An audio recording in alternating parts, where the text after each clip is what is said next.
Hi friends, welcome to my channel. TET எக்ஸாமுக்கு prepare பண்ணிக்கிட்டு இருக்க ஆசிரியர்கள் அனைவருக்கும் வணக்கம். நாம் இந்த வீடியோவில் சைக்காலஜி 100 கொஸ்டின் ஆன்சர் பார்க்க போகிறோம். பிஜிடிஆர்பி எக்ஸாமில் சைக்காலஜி கொஞ்சம் கஷ்டமாக தான் இருந்தது. ஆனால் டெட் எக்ஸாமில் ஈஸியாக கேட்க வாய்ப்பு இருக்குது. நீங்கள் ட்ரை பண்ணுங்கள். நம்ம சேனலில் தொடர்ந்து பார்த்துக்கிட்டே இருங்க. நம்ம சேனலில் முதல் முறையாக பார்க்குறவங்களா இருந்தால் சப்ஸ்கிரைப் பண்ணிக்கோங்க. கூடவே பெல் ஐக்கானையும் கிளிக் பண்ணிக்கோங்க. வீடியோவை ஸ்கிப் பண்ணாமல் பாருங்கள். சப்ஸ்கிரைப் பண்ண மறந்துடாதீங்க. ஷேர் பண்ணுங்கள். பொருளறி சோதனையில் பயன்படுத்தும் அட்டைகளின் எண்ணிக்கை எவ்வளவு? 20. ஆளுமையை அளவிட உதவும் ஒரு அகவய தேற்று முறை எது? சுயசரிதை முறை. ஆளுமையை அளவிட உதவும் ஒரு புறவய முறை கவர்ச்சி பட்டியல். விவிரிமி எதனுடன் தொடர்புடையது? ஆளுமை. அகவய தூண்டல்களால் பெரிதும் உந்தப்படுபவர் யார்? அகமுகர்.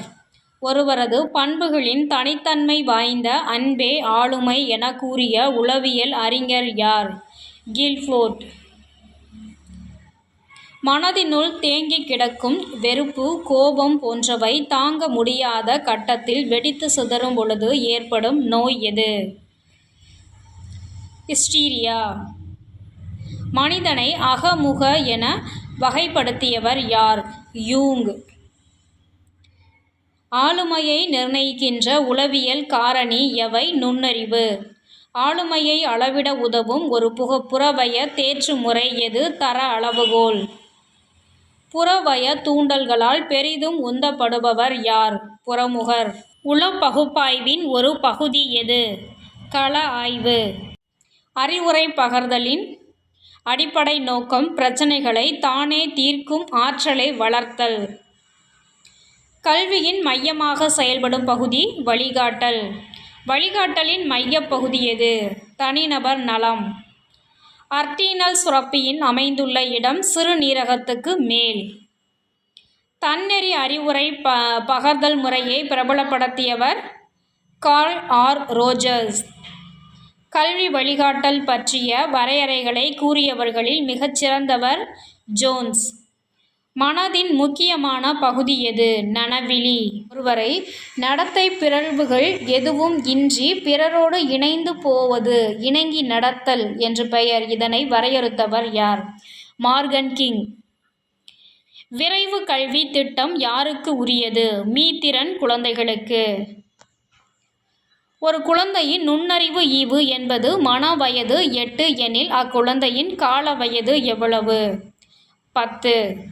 நுண்ணறிவுக்கு அடிப்படையாக அமைவது 7 வகை மனத்திறன்கள் என கூறியவர் டஸ்டன். நுண்ணறிவு என்பது பொது காரணி மற்றும் சிறப்பு காரணிகளால் ஆனது என்று கூறியவர் யார்? ஸ்பியர்மேன். நுண்ணறிவு சோதனையின் தந்தை ஆல்ஃபிரட் பீனே.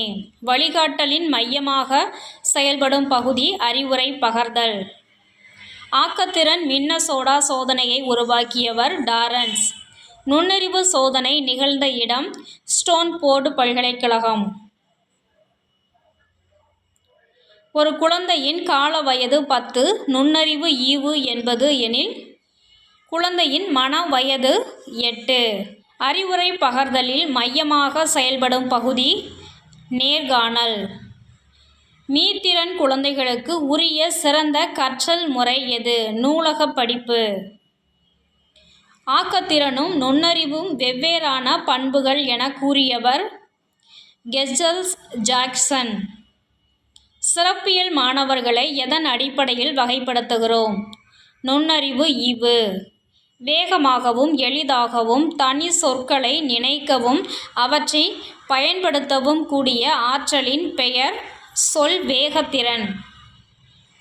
பினேயின் நுண்ணறிவு சோதனையின் முதலில் இடம்பெற்ற உருப்படிகளின் எண்ணிக்கை 30.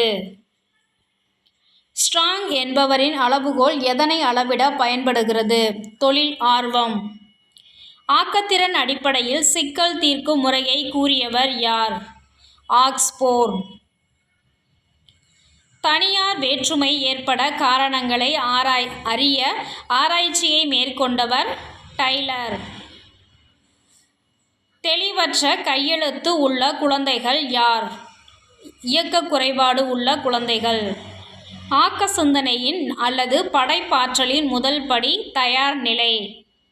குடியரசு கொள்கை என அழைக்கப்படுவது பலகாரணி நுண்ணறிவு கோட்பாடு. ஆர்க்கிமெடிஸின் கண்டுபிடிப்பு ஆக்கத்திறனின் எந்த பகுதி படிப்புக்குரியது? விளக்கம் பளிச்சிடல். ஒருவனது உள்ளத்தில் அச்ச உணர்வும் குற்ற உணர்வும் தோன்றுவதற்கு காரணமாக அமைவது என்ன? மனமுறிவு. பிளாட்டோ என்ற கிரேக்க விஞ்ஞானி முதலில் சைக்காலஜி என்பதை டாஸ் என்று வரையறுத்தார். ஆன்ம அறிவியல். பய உணர்வு எதை பாதிக்கும்? மனநலத்தை. ஜே.பி. வாட்சன் என்பவர் உளவியல் என்பது டாஸ் என கூறினார். மனித நடத்தைகளின் மாற்றங்களை கண்டறிவது. தற்காப்பு நடத்தையை அடிக்கடி மேற்கொண்டால் ஏற்படுவது மனநோய். உளவியல் என்பது டாஸ் பற்றி அறியும் அறிவு ஆகும். ஆன்மா. பிறப்பிலிருந்து இறக்கும் வரை கற்றல் அவர்களை பற்றி விவரிப்பது என கூறியது கல்வி உளவியல்.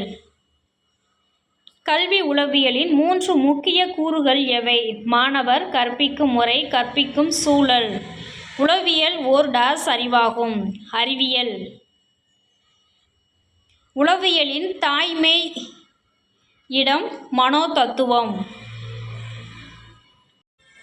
இசை, கற்பனை சக்தி, உணர்ச்சிகள், தெய்வ நம்பிக்கை ஆகிய வேலைகளை டாஸ் பக்க மூளை செய்கிறது. வலது பக்க மூளை செய்கிறது.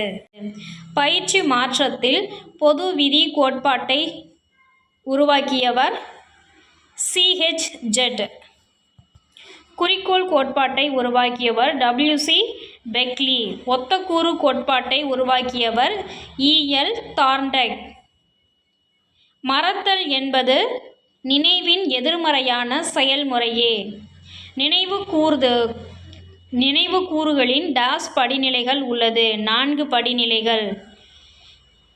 பேச்சுத்திறன், எழுத்தறிவு, கணக்கு போடுதல், பகுத்து ஆராய்தல் ஆகிய வேலைகளை டாஸ் பக்க மூளை செய்கிறது. இடது பக்க மூளை. மரபு என்பது டாஸ் என்று கூறலாம். பாரம்பரியம்.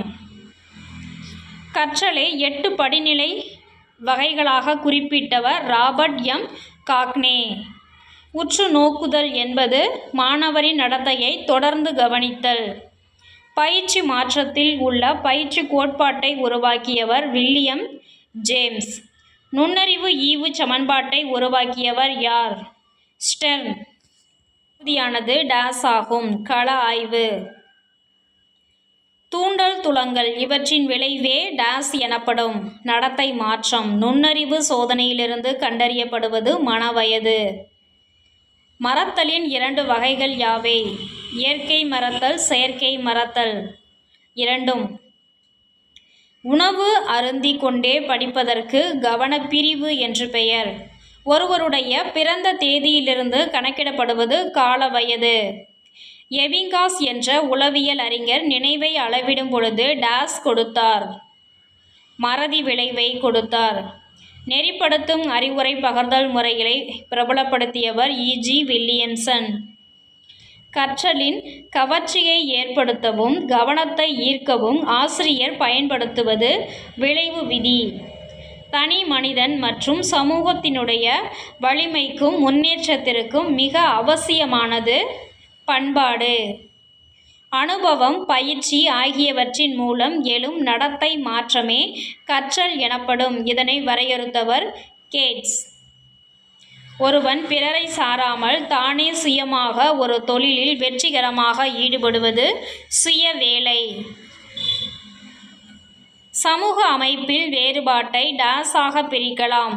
பால், வயது, குடும்ப தகுதி நிலை.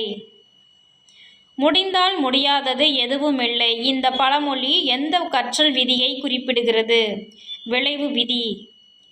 எதில் ஒளிவு மறைவு இல்லாத நடத்தை வலியுறுத்துகிறது? முயன்று தவறி கற்றல். வேகத்தின் அடிப்படையில் அமைந்துள்ள கற்றல். உட்காட்சி மூலம் கற்றல். மன வெளிச்சிகள் எனப்படுபவை கோபம், மகிழ்ச்சி. தொழில் நவீன யுக்திகளை பயன்படுத்தி உயர்தல், திறந்த அமைப்பு. இயக்கு வாய்க்கள் என அழைக்கப்படுபவை உடலும் உள்ளமும். மனிதனின் முழு வளர்ச்சி என்பது உடல், உயிர், மனம். சமுதாய பிரச்சினைக்கு தீர்வு காண டாஸ் உதவுகிறது. சமூக உளவியல். மறுவினைகள் எனப்படுபவை அனிச்சை செயல்கள். மனிதனது வளர்ச்சிக்கும் அவற்றிலிருந்து எழும் நடத்தைகளுக்கும் காரணமாக இருப்பது மரபு நிலையும் சூழ்நிலையும். மனிதன் நரம்பு தொகுதிகளை எத்தனை பிரிவுகளாக பிரிக்கலாம்? 3. உளவியல் பரிசோதனை முறை என்பது எவ்வாறு அழைக்கப்படுகிறது? தத்துவம். பெருமூளையின் முக்கிய செயல்கள் எவை? சிந்தித்தல், தீர்மானித்தல். மரபுநிலை டாஸை நிர்ணயிக்கப்படுகிறது. வளர்ச்சி நிலை. மனித உடலில் உள்ள புலன்களை டாஸ் என்று அழைக்கிறோம். புகுவாய்க்கள். உடலில் உள்ள அனைத்து செயல்பாட்டினையும் கட்டுப்படுத்தும் உயர் மையமாக டாஸ் செயல்படுகிறது. மூளை. ஒவ்வொரு உயிரணுவிலும் டாஸ் ஜோடி குரோமோசோம்கள் உள்ளன. 23. குழந்தை தன் தாயை, தந்தை ஆகியோரிடம் இருந்து முக்கிய பண்புகள் டாஸ் வழியாக பெறுகின்றன. குரோமோசோம்கள்.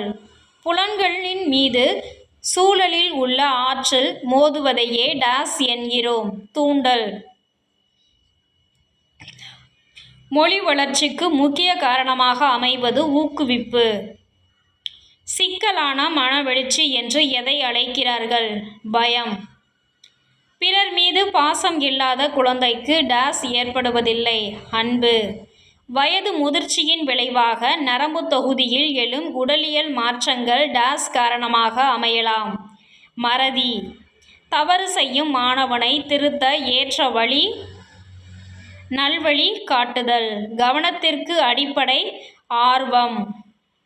ஓகே ஃப்ரெண்ட்ஸ், இந்த வீடியோ உங்களுக்கு ரொம்பவே யூஸ்ஃபுல்லாக இருக்கும். தொடர்ந்து நம்ம சேனலை பாருங்கள், லைக் பண்ணுங்கள், ஷேர் பண்ணுங்கள், சப்ஸ்கிரைப் பண்ணுங்கள். தேங்க்யூ ஃபார் வாட்சிங் ஃப்ரெண்ட்ஸ்.